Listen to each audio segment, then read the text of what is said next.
Wizards, your tricks just don't work like they used to.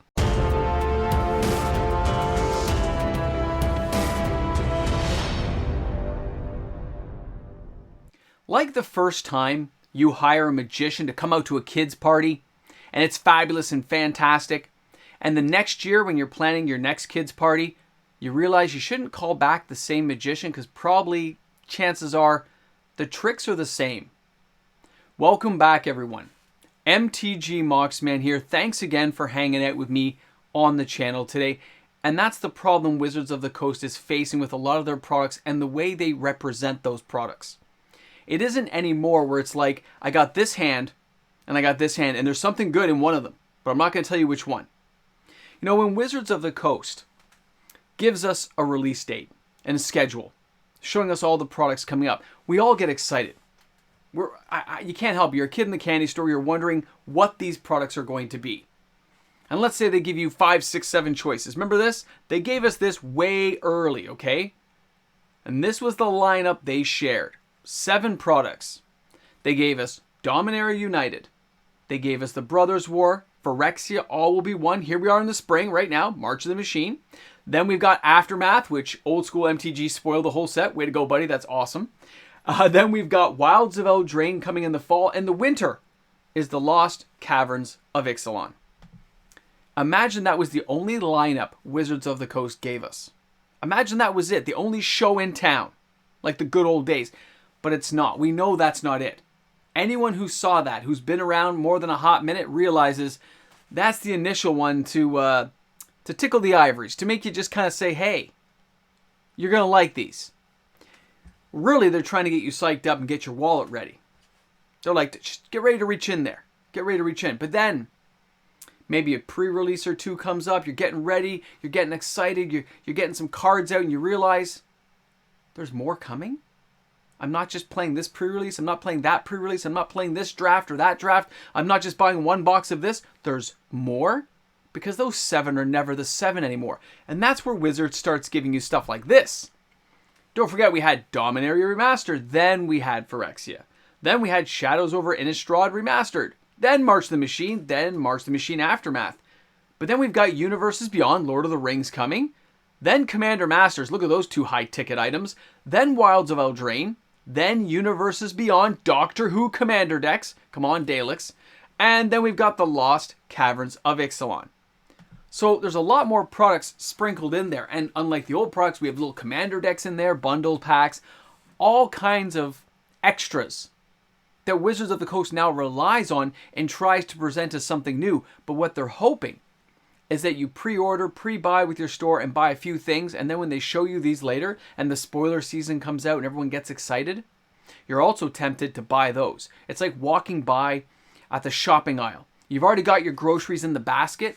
And there's all these tantalizing goodies. I'm looking off to the side going, oh, there's a chocolate bar there, crunchy bar, a Mr. Big. I got to grab one. I got to grab one because you're right there at the time. Wizards of the Coast has used this bait and switch play for a very long time. They realize not all their products will be as successful, so they lure you in with some great little bits at the beginning to get some sales and some hype generated, and they move over. But what we've been noticing, stores definitely are no longer tricked by this, and they don't pre-order like they used to. As much as people might be telling you differently, that's not the way it plays out in most stores. Maybe your store is unique, but generally speaking, the stores I deal with have cut orders by 70% over the last year and a half, 2 years now. They've slowly been winding back at the end of COVID all the way through to 30th anniversary, and it's never gone back to being the same. Singles are a whole different thing, but think about the spoiler season now. Think about the tricks they play and the placement of cards and equity inside those cards. We had Baldur's Gate, remember? But it didn't have Dockside Extortionist. We didn't have Mana Drain. It threw people for a loop, but there was dragons. There were some other cool, battle bond lands in there for value. They were just hard to find. And that's why the product didn't do well, because there was better products coming. Remember Double Masters 2022? We had better things on the way.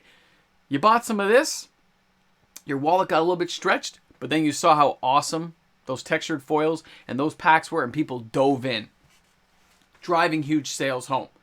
But they still benefited from every other product that sold that year, all the way back to Double Feature. Remember that? Double Feature? Yeah. Remember the debacle that was? All kinds of mixed up cards, no new artwork, double the price, double the fun, double your wallet hit. But those tricks don't play as well. Players don't all just dive in. I used to go in and just buy cases. Blanket. I'll take 2 cases of this. I did it every time. So did many of you. And now we are more critically thinking of the products, our budgets, and how we spend our money. How we choose to indulge in the singles and sealed market is completely changing. Wizards of the Coast hasn't adapted to this yet. And yeah, their profits still show record high profits, but that's just stuff being stuck at the LGS level and being left on their shelves, left on their books. The sales have already gone through. That's all Hasbro cared about, and they moved on. But stores are buying less, and it may not show in those quarterly results yet, but that will come around probably Q3, Q4 of this year. They'll see the kind of overall slowdown, not just of the market, but of those sales, because the old tricks of the trade, I got something here that's good, I got some here that's not, we shake it up, but this one came first. You get excited, you go, oh, but there's nothing there. Those tricks don't work as much. They don't play with the player base. Yes, when a spoiler season comes around, people line up, they go to the Wizards channel, we watch it on Twitch stream, we watch these new cards come out, the new excitement pours out, we all get excited. That's the hype train in full effect. But where in the past, all those players out there would just be hammering home, saying how amazing everything is, people kind of think, well, how does this actually work with my commander deck? How is those cards going to integrate?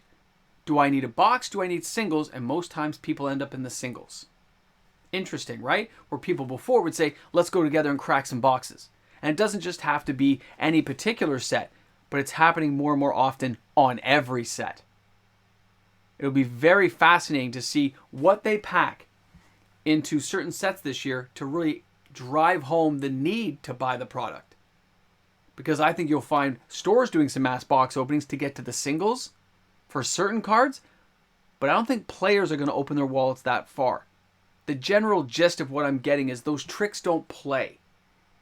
Wizards doesn't have a new bag of tricks to go with. It's classic age-old marketing techniques that generally work very well, but when they abuse the player base, you're not selling here a vacuum that's good quality like a Dyson that lasts forever. You got a problem with quality control. They fix the problem. No, we don't have that.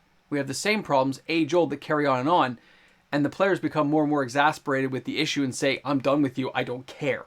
And that's the problem of using the same magician year after year. When you call them back to your house and you've seen the same tricks, it's a little less exciting. You start picking apart what's going to happen, and you feel like you're reading a novel you've read 20 times. You're like, I might as well just flip to the end because I know what's going to happen. Wizards of the Coast needs a shakeup in how they are producing the products and sharing them with the public. Imagine we took that original lineup I showed you. Dominaria, Brothers War. Phyrexia, All Will Be One. March the Machine, sure. We can have Aftermath. Wilds of Eldraine, and the Lost Caverns of Ixalan, which I still think is going to be like a journey to the center of the earth, like I called earlier in the year. I still think that one's going to happen. Now imagine that's your lineup. That's all you got. You can have the collector boxes, the set booster, and the draft boxes. But that's it for the year. That's all Wizards puts out. No commander decks. No bundle packs for a year. No reprint sets. Imagine how players would feel. They may not like it. Some might like it. But the shakeup of not knowing what's coming next would throw people on their toes. So the year after, players like, oh, I wonder what's going to happen. I wonder, like, after last year, you saw what happened. Right? Because you don't know. And then after that, imagine they give you 24 months, 2 years of entirely new planes of existence we've never been to before. Ever. Whole new chapter in Magic the Gathering with whole new card mechanics. Who knows what they could do, but that kind of shakeup, 2-3 years of that, and always just switching the levels up so players have no idea what's coming, will add that excitement back into the game of not just the regular spoiler season, but the anticipation of what could be coming. That's what's missing sometimes from how Wizards is doing their product placement now and how they're trying to engage the player base in this amazing game we all enjoy. That's how I see it anyway. Thanks a lot for hanging out today. Thanks for being here with me on the channel. Oh, and by the way, at the end of this, since I know probably nobody's watching at this point, the end of like the March of Machines, Phyrexia All Be One, I still think the Phyrexian's got a bad dealt hand. I mean, I love Thralls more, but the Phyrexians shouldn't have been killed off that way. You know what I mean? The Praetors, I think, should have gotten away. I think they all should have escaped. Whoever wrote that, I hope you don't take too much credit, because that was not well done. I think they could have played this off so much better than they did. It's like a giant, unstoppable Borg type thing from like Star Trek, man. I just don't like how they ended it, but it's fine. We still got a chance for the Thralls in the future. Hope you guys enjoyed the video. Thanks for being here and allowing me to entertain you today. If you're new to the channel, you smash that subscribe button. Give the videos a thumbs up and a like. That is awesome. And of course, I look forward to reading those comments in the comment section. How do you feel about the direction of Wizards and the products they're giving us? How do you think they will take it forward? And would you appreciate a shakeup like I've mentioned today? Guys, looking forward to it. We'll see you tomorrow for another video. Oh, we got card watch videos coming up the next couple of days. Oh, we got some good ones. Hope you guys looking forward to it as much as I am. We'll see you guys then. Boomstick, and welcome back to the end credits. That's right, we're here with the amazing patrons of this channel. This channel is supported by the patrons. They're the ones who make sure these videos happen each and every day for everyone. So thanks a lot for being amazing patrons. See you soon. Oh, you're back. You made it to the end. Wow. How are you guys doing? You having a good day? You're chilling out? You watched the whole video, you're thinking, hey man, what about a shakeup? Wouldn't that be amazing? I think so. I think Wizards needs it. Turn a little bit of a page turner. Turn things on their ear a little bit. But anyway, you guys made it to the end. You made it to the end. And I think that just deserves a little bit of fun. So how about we take an Amonkhet pack and we slam that up here in the 20K box. And you might want to record that down. I don't know. I'm just sharing some useless information. And who knows what happens at 20K? Who knows what will happen at 20K? Wow. You guys are awesome.